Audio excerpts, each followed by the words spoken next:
Rasmus Tiller et Sven Eriksson ont été distancés. Les cartes du Trobreléon, une nouvelle fois rebattues. Alors, Radio Tour nous indique quand même 30 secondes encore, a priori, entre Verns. 11 secondes, pardon, 11 secondes. Plus que 11 secondes d'avance pour Frédéric Verns. Ouais, moi je pense qu'il a. On l'a peut-être pas vu, mais il a pas trop de temps en peu de distance. Peut-être au final de trajectoire dans le virage à gauche, hein, après le petit tunnel.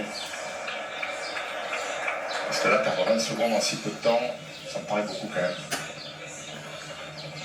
On est à 6 km de l'arrivée. Frédéric Verns a perdu plus de la moitié de son avance. Ouais, rien n'est joué. Rien n'est joué, il y a encore la possibilité de revenir. Ah oui, parce que s'ils l'aperçoivent à 10 secondes, ils vont s'entendre. Et puis Tronchon, il a encore de la force. Voilà. Ouais.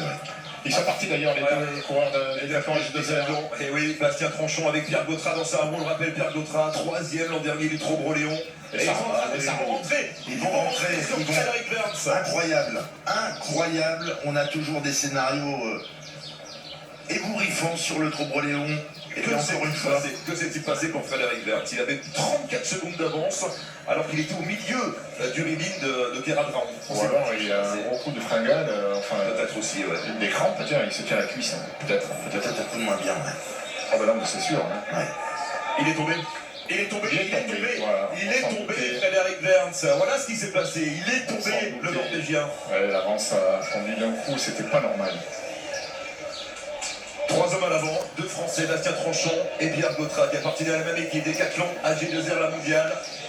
Et Bastien Tronchon qui se retrouve à l'avant de la course, Laurent. C'est incroyable. Incroyable. Il est Incroyable, non, parce qu'il est tellement fort.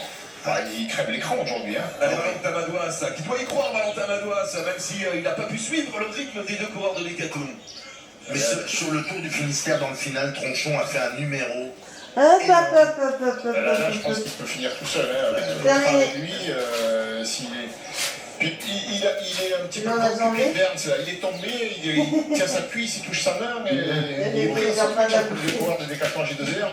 Ouais, il a pas l'air bien.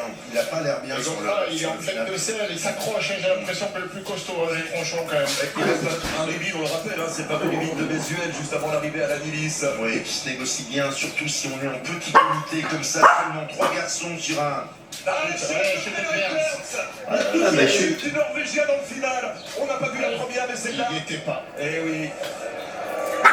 Et il se charge de la bande de l'avant là pour Frédéric Verns. Encore un peu la main. Pierre Gautra et Bastien Tronchon pour le final du Trobreléon. Il est dégoûté.